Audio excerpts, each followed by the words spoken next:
is in this take, because at the time in 1931, audiences weren't ready for the whole.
Why, hello there, YouTube, and welcome back to 31. So we're on day 14 now, and it's a new week and a new theme. So, as I said yesterday, this week is going to be Universal Week, where I'm reviewing all the classics from Universal's Golden Age, and you know, where it's like Universal monsters and stuff. And I thought I would kick it off with the vintage classic that is Dracula.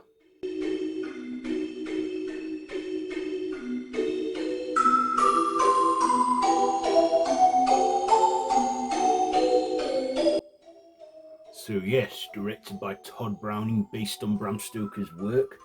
So this, of course, it stars Bela Lugosi as the Count Dracula, and of course, if you know the story, Jonathan Harker is summoned to Transylvania to Dracula's castle, where he sorts out an estate deal, and then Dracula sneaks on board the Demeter, makes his way to London, etc. And we all see Dracula, you know, tempted to, wanting to turn and find a new bride. And then, of course, Van Helsing, played by Edward Van Sollen, is onto him. And then they, go back to Dracula's castle where they face him.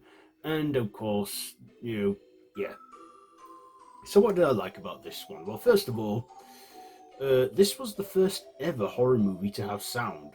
We had the silent era of silent movies and moving pictures until 1926, when The Jazz Singer came out, and that was the first ever movie with sound. Then they, took about 5 years, and then in 1931, the first horror movie or first horror picture had sound, and that was Dracula. So, yeah, I thought the cinematography, probably was good at the time, but I've watched it where it's been remastered and cleared up a bit. So the cinematography looks good, and you can still see what's happening clearly.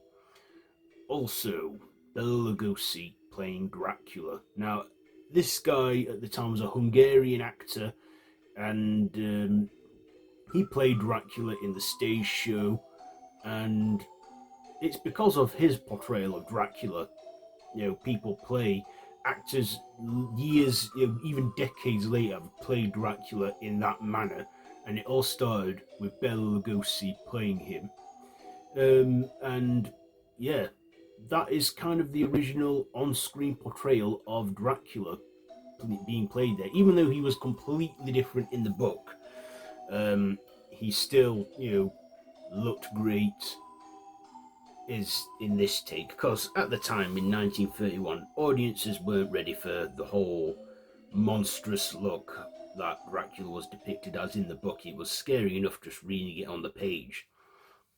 But yeah, before this, the closest adaptation we had was Nosferatu in 1922 with Max Schreck.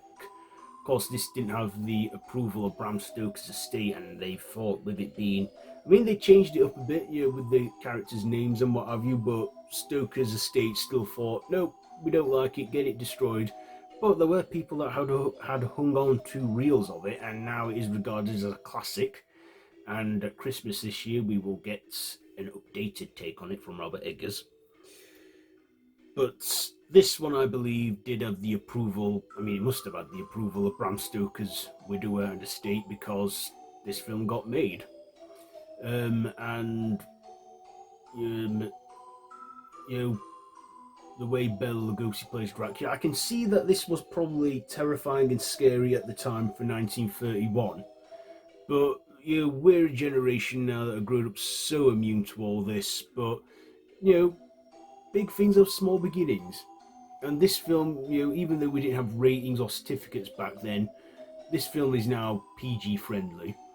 And also, we never do see a scene where Dracula gets his fangs out and bites. We don't ever see anything like that. I think because, again, at the time it was probably considered a bit graphic. But Dracula did turn into a bat. When you never see the transformation on screen, we just see, a little puppet of a bat moving in the screen, just bobbing up and down. Well, I don't know. That was probably groundbreaking at the time, and like I said, Bela Lugosi went on to create the modern portrayal of Dracula.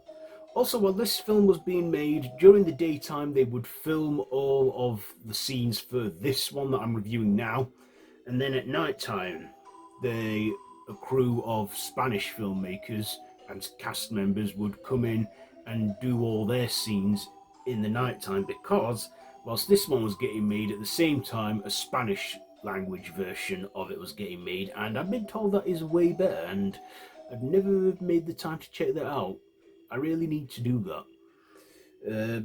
And I believe it's a little longer than this one. This film, I think, was about 2 hours, I think, but was cut down to 75 minutes, because at the time I don't think anyone would sit that long. But yeah, with it being an hour and 15 minutes, it made it an easy sit through. And I've always liked this take on it. I don't mind the black and white stuff. I really don't.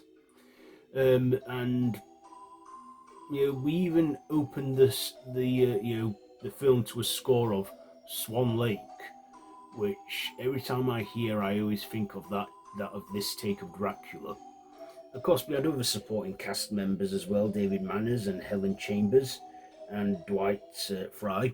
Even Gloria Stewart, I believe, made her first acting appearance in this film at the beginning as a carriage girl at the start. And in the end, she was the last surviving cast member to die aged 100 in 2010. I know.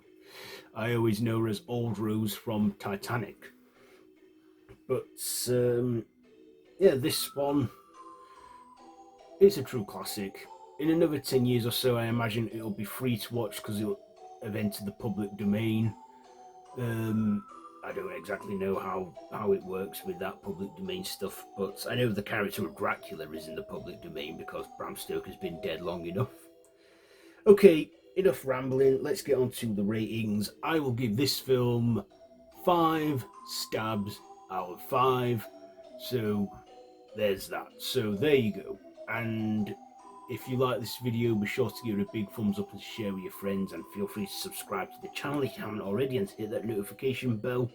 You can watch all the 31 so far, all the first 13 days. God, I can't believe we're nearly halfway there. When we get to day 16, that's the halfway point. But yeah, you can watch it all so far on the channel. And I'm not the only one doing this. There's many more of us out there doing this, like horror, retro horror. Tony Has 9 Fingers, The 13th Wolfman. I think Nightmare maybe might be. I don't know.